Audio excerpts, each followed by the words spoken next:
Soy el padre Javier Olivera Rabasi y continuamos con el tema de las cruzadas. Como dijimos anteriormente, el tema de las cruzadas no es tanto criticado por su tema histórico, su episodio histórico, sino sobre todo por aquel espíritu que la motivó. Y muchas veces se plantea el tema de la violencia. Ya hemos hablado sobre este tema en otro de los capítulos. Pero hoy queremos plantear algo que quizás a alguno le parezca un poco extraño, y es que hasta los mismos santos apoyaron, incluso fueron a las cruzadas. Hay que hablar quizás del santo más importante, o de los más importantes de la Edad Media, conocido por todos nosotros, que es el pacífico, tierno y dulce San Francisco de Asís. Sabemos que la conversión de San Francisco de Asís, después de esa guerra que tuvo con un pueblo vecino, lejos de llevarlo a una vida simplemente pacifista o cuasi monástica, como a veces algunos creen, le confirió una nueva significación a toda su propia vida. Era un hombre de muchísimos bríos, San Francisco, de una familia noble italiana, y sus ideales de pura vida ascética no lo llevaron solamente a recluirse en una pequeña celda, sino incluso a llevar adelante ese romanticismo que él había vivido en tiempos previos a su conversión, pero ahora sublimados, sobrenaturalizados en un espíritu de conquista. Por eso no puede resultar insólita la atracción que a él le ejerció el hecho del fenómeno de las cruzadas, el mismo lugar donde nuestro Señor Jesucristo había vivido, muerto y resucitado, y ahora estaba dominado por los musulmanes. Fue así entonces que San Francisco de Asís, con sus hermanos menores, que el intento era hacer reflorecer justamente el espíritu cristiano verdadero, el amor a la pobreza, el amor a la conversión, el amor a la conversión de los infieles, lo va a llevar al mismo San Francisco de Asís a llevar a cabo hazañas espirituales realmente para el momento totalmente extrañas. Fue así entonces que San Francisco va a encarnar, por decirlo de algún modo, el espíritu mismo de las cruzadas. Para poner por ejemplo, un ejemplo que quizás pocos de ustedes y de nosotros podamos conocer o hayamos escuchado predicar alguna vez o enseñar, en la misma vida de San Francisco de Asís se narra que en el año 1219 los cruzados estaban situando la ciudad de Damieta, una ciudad cercana al río Nilo, cuando un día vieron llegar a un hombre descalzo, con hábitos como de mendigo, que según cuenta un historiador francés, Jacques de Vitry, un hombre, decía, sencillo, no muy alto, que era justamente el hermano Francisco de Asís. Él venía con su compañero de vida religiosa, de su orden, de su pequeña orden, el hermano iluminado, y después de convivir algunos días con los cruzados que se encontraban sitiando esta ciudad, se les va a proponer ni más ni menos que ir él solo, desarmado, a intentar convertir al sultán que se encontraba en el ejército contrario. Todos pensaron que era una de las tantas locuras de San Francisco. Dijeron, no, este es un hermano Francisco, esto es algo temerario. Pero San Francisco finalmente tanto insistió que él solo, con Fray Iluminado, fueron entonces frente al sultán. Cruzaron toda la línea previa a la batalla, llegaron hasta las líneas enemigas y rápidamente fueron a atraparlos, los musulmanes. Y la única palabra que él había aprendido en la lengua del ejército contrario era esta, sultán, sultán. Y comenzó a gritar, sultán, sultán, sultán. Cuando escucharon estas palabras, los musulmanes lo tomaron apresado a él y a su compañero, y lo llevaron frente al sultán creyendo que era una embajada, un embajador, alguien que venía a parlamentar para intentar buscar una cierta tregua, una cierta paz. Cuando llegó ante el sultán del ejército contrario, lo que sucedió fue algo impensable. Las palabras de San Francisco fueron más o menos las siguientes: usted se encuentra en vías de la perdición, se encuentra en camino de ir al infierno, conviértase y crea en el Evangelio. Imagínese al sultán frente a sus consejeros, comenzaron a decir, este hombre está loco, fácilmente le podemos cortar la cabeza. Pero le tomó simpatía a San Francisco porque vio que era un hombre con fuerza, con brío. San Francisco redobló la apuesta y entonces planteó la famosa prueba del fuego. Hizo que colocaran brasas, ¿no?, calientes, ardientes en el piso. Él, descalzo, iba a caminar sobre las brasas, y si su doctrina, la doctrina cristiana, era falsa, él iba a arder en el fuego. Y si no era falsa, entonces él iba a caminar tranquilamente sin problemas. Y entonces después iba a invitar a los maestros musulmanes, los sufíes musulmanes, para que hicieran lo mismo, a ver si realmente era la doctrina musulmana la verdadera. Colocaron las brasas, todos pensando que San Francisco rápidamente iba a morir asado como un pavo. Y San Francisco de Asís, descalzo, caminó sobre las brasas ardientes, sin que le pasase nada, absolutamente nada. Invitó después él a los musulmanes a hacer lo mismo. Evidentemente eran musulmanes, pero no eran tontos, no se animaron, y claramente San Francisco salió airoso de la famosa prueba del fuego. Uno dirá, ¿qué pasó con el sultán? Se convirtió en sultán, aceptó la fe, se bautizó, tomó la comunión. Bueno, lamentablemente no, la realidad no es como quisiésemos. El sultán no aceptó la fe, no recibió la fe, pero sí tomó cariño por San Francisco. Y le dijo y le prometió que de allí en adelante, siglo XIII, a principios del siglo XIII, en los lugares donde estuviesen los musulmanes dominando tierras que habían sido cristianas, los hijos de San Francisco de Asís iban a poder custodiar los lugares sagrados cristianos. Y desde ahí entonces surgen los franciscanos de la custodia, una rama de los franciscanos que hasta el día de hoy tiene en su custodia los lugares santos. En Tierra Santa están todos los franciscanos, una rama especial de los franciscanos llamados de la custodia. San Francisco de Asís, el tierno, dulce y pacífico, apoyó y fue a las cruzadas. Pero no solamente fue el único. Hubo otros santos que también estuvieron justamente apoyando las cruzadas. Uno de estos es el famoso San Bernardo de Claraval, el gran padre del Císter. Ni en celo ni en sabiduría se lo podía comparar a San Bernardo, aquel que dicen que fue como la rueda que hizo mover la Edad Media. Su voz obraba prodigios, ¿no?, sus gestos auténticos milagros. Los tullidos recobraban el andar, los ciegos y los mudos incluso podían tener ante la esperanza de ser simplemente tocados por San Bernardo la posibilidad de curarse. Muchos se van a enmendar a partir de las predicaciones de San Bernardo de Claraval. Y va a ser San Bernardo, ni más ni menos, ese predicador eximio que va a intentar predicar más de una vez las cruzadas.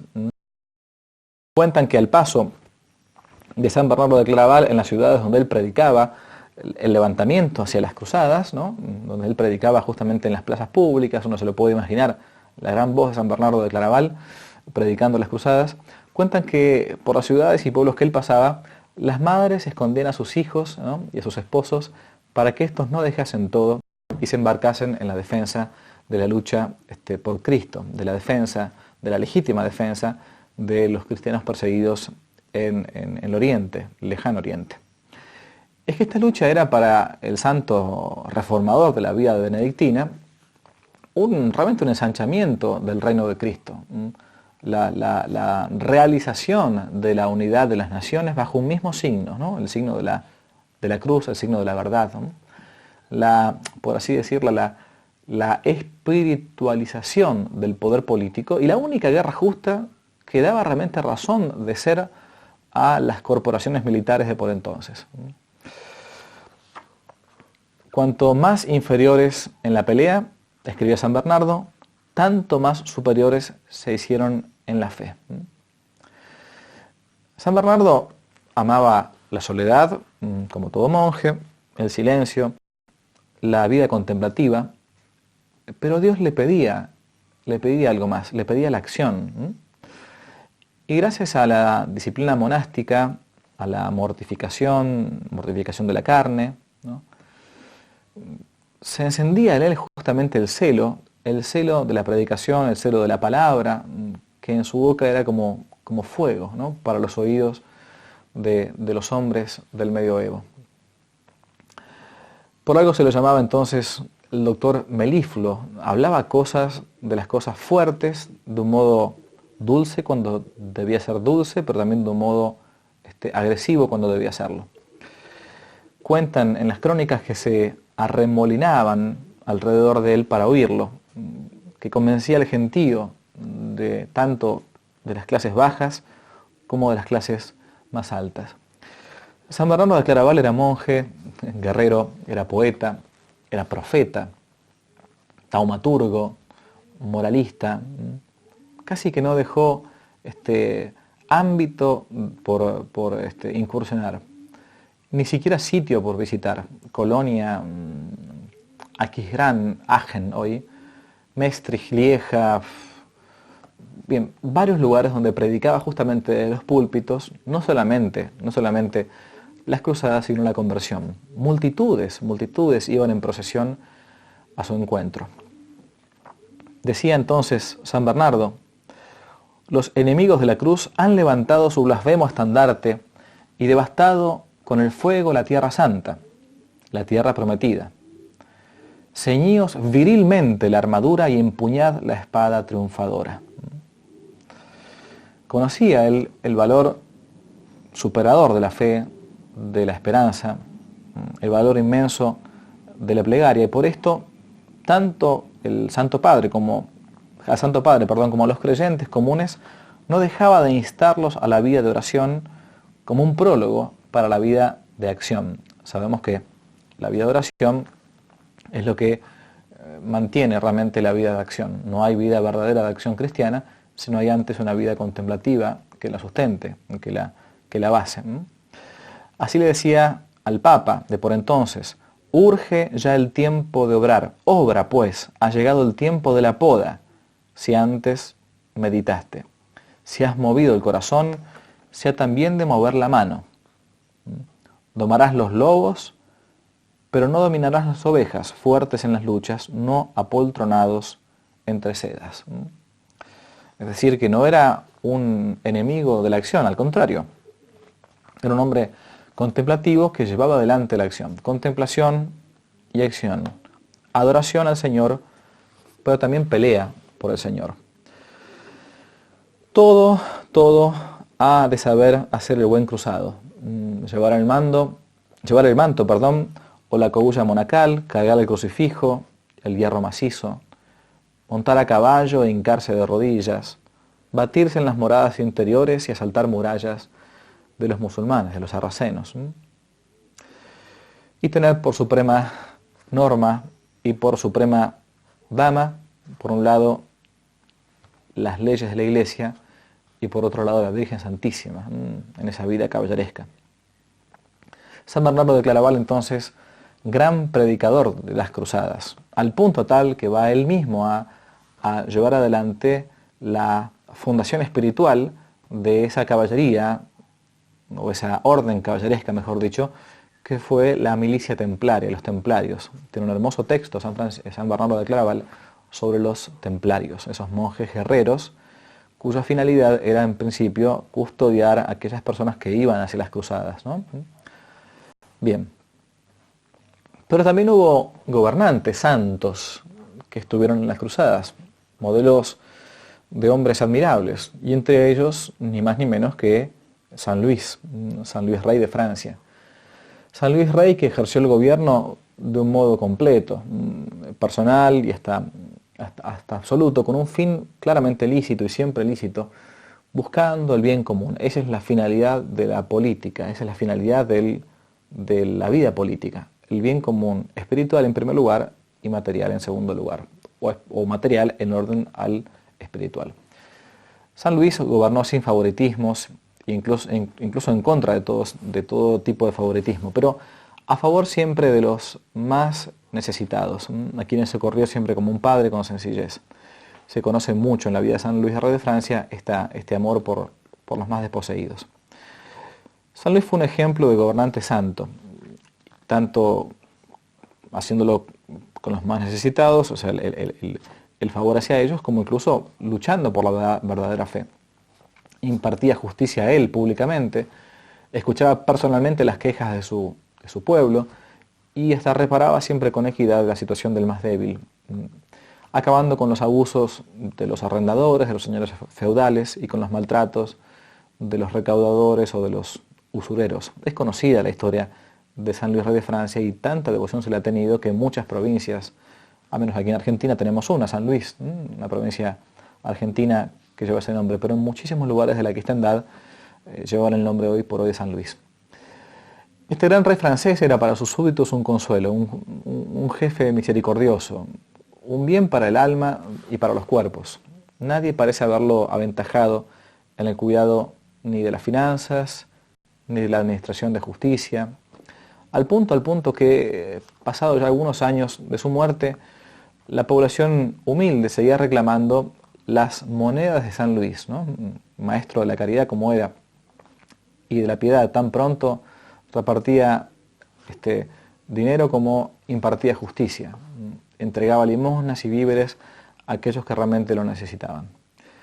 Tan seguro de sí en la expulsión de los perjuros y en la asistencia de los menesterosos, tan grande con el yelmo y con la corona, con el hábito de peregrino, como lo era también, como lo fue, como cuidando él mismo a los leprosos de su reino de modo callado. Tan brioso en la formulación de los artículos del credo y brioso con la rienda en mano para hacer frente a los enemigos de la Iglesia. San Luis Rey de Francia, tenemos acá el ejemplo de un hombre extraordinario. El hombre que enseñaba a su hijo Felipe a no ser tolerante con los sembradores de sacrilegios, ¿no? Y que no ahorraba el hierro para mantenerlos a raya y con merecidos castigos. El primero él era en avanzar en tiempos de pelea, el primero también en tiempos de paz. Visitaba a los ciegos, a los desvalidos. Era el primero en la vigilancia moral y espiritual de sus súbditos. Y asimismo, era el primero en imponerse él mismo penitencias y mortificaciones severas. Todavía hoy se conserva en el museo de la Catedral de Notre Dame de París el sayal, esa vestimenta casi de pobre, o esa camisa que él utilizaba, llena de sangre después de que él se disciplinase el cuerpo para mortificar su carne y hacer penitencia. ¿Qué político, qué presidente hoy encontramos hoy siquiera que rece, ¿no? O que sepa rezar? Ni hablar de que se mortifique alguna vez en alguna cosa. Todo lo contrario. A veces son modelos más bien de inmodestia o de inmoralidad que de santidad. Un hombre semejante entonces no podía dejar de ser un cruzado en tiempo justamente de las cruzadas, donde el espíritu de todo el Evangelio estaba puesto en aras de recuperar la tierra de Jesús. Por eso no le importó estar incluso enfermo y haber sido dado por muerto incluso a causa de sus graves dolencias para continuar en las cruzadas. En la campaña de Poitiers y de Saintonge, él había regresado envuelto en fiebres y en dolores fatales.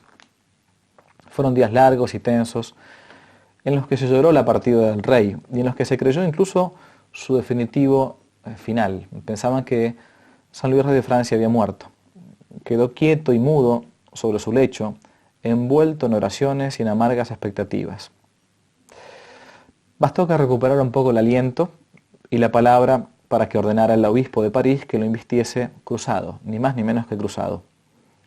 Dijo así San Luis: «Señor obispo, os ruego ponerme en la espalda la cruz del viaje de ultramar».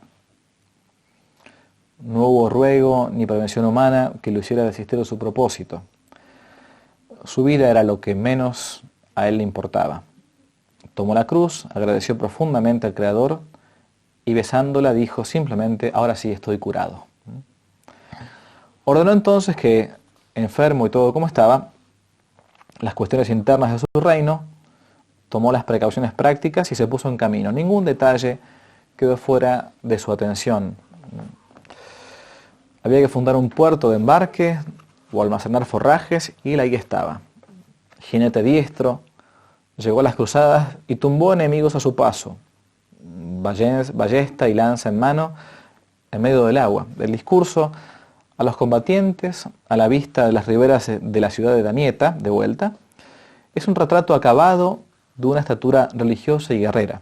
una clase magistral de la doctrina de las dos espadas, ¿no? Un canto al sentido cristiano de la lucha, al deber cristiano de la lucha. Escuchemos lo que decía San Luis al llegar a las cruzadas. Mis fieles amigos, seremos invencibles si permanecemos inseparables en nuestra caridad. No ha sido sin el permiso de Dios que hemos llegado hasta aquí. Abordemos esta tierra, cualquiera que sea, y ocupémosla decididamente. Todo está por nosotros. Cualquier cosa que nos ocurra, si somos vencidos, incluso subiremos al cielo como mártires. Miren lo que decía San Luis Rey de Francia, que si uno moría en cruzada, moría violentamente, o sea, contra los enemigos en las cruzadas, moriría como un mártir, porque estaba defendiendo la fe. Si por el contrario triunfamos, la gloria del Señor se celebrará con ello, y de toda Francia, o más aún de toda la gran cristiandad, será por esto más grande. Dios, que todo lo prevé, no me ha incitado esto en vano. Esta es su causa. Combatimos por Jesucristo, y Él triunfará con nosotros. Y esto dará gloria, honor y bendición, no a nosotros, sino a su propio nombre. No conforme con esto, con sus campañas, el Santo Rey va a organizar incluso una segunda cruzada con el propósito de completar y mejorar la primera cruzada. Su salud ya declinaba irremisiblemente y el Papa Clemente IV va a vacilar en darle el permiso, el consentimiento para que el gran San Luis Rey de Francia fuese una segunda cruzada. Otra vez venció su obstinación y con banderas, estandartes y con lanzas se lanzó con la cabalgadura y la cruz en alto a una segunda cruzada. Su tienda era una carpa y fue justamente en esta segunda cruzada en la que San Luis Rey de Francia va a terminar con su propia vida. Va a ser detenido en una de estas escaramuzas, le van a ofrecer incluso mujeres los musulmanes, como era hombre y era rey, y la pureza del mismo San Luis de Francia va a impresionar al mundo musulmán.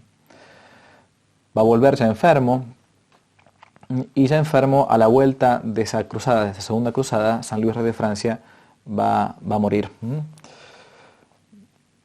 Bien, si consideramos las cruzadas en su conjunto, advertimos que hubo un transcurso de tiempo con gestos claramente heroicos, llenos de nobleza, que incluso hasta el día de hoy hacen vibrar a cualquier alma verdaderamente cristiana. Claramente hay que repetirlo, y repito, claramente, hubo excesos, hubo algunos de sus protagonistas, primarios o secundarios, que claramente no actuaron con la virtud cristiana. Pero sin embargo, el gesto mismo y el balance de las cruzadas fue siempre bueno, ennoblecedor, fue un gesto de legítima defensa, hay que repetirlo hasta el cansancio, de legítima defensa contra un pueblo invasor, el pueblo musulmán, que estaba dominando las tierras que habían sido siempre cristianas. ¿Constituyeron las cruzadas con el tiempo un fracaso? Militarmente hablando, si se quiere, sí, porque después de esos pocos años, casi un siglo, de dominio cristiano en Medio Oriente, claramente el balance fue negativo. Las cruzadas con el tiempo se perdieron. Tierra Santa, repetimos, no llegó a estar ni siquiera un siglo entero en manos de los reconquistadores cristianos. Pero moralmente hablando fue un éxito, porque logró no solamente reconquistar por un tiempo un territorio cristiano, sino incluso unificar en una batalla común, una guerra común, a Europa, la Europa cristiana, o como se llamaba todavía, la gran cristiandad, en un fin común, recordando la defensa del buen combate por la fe.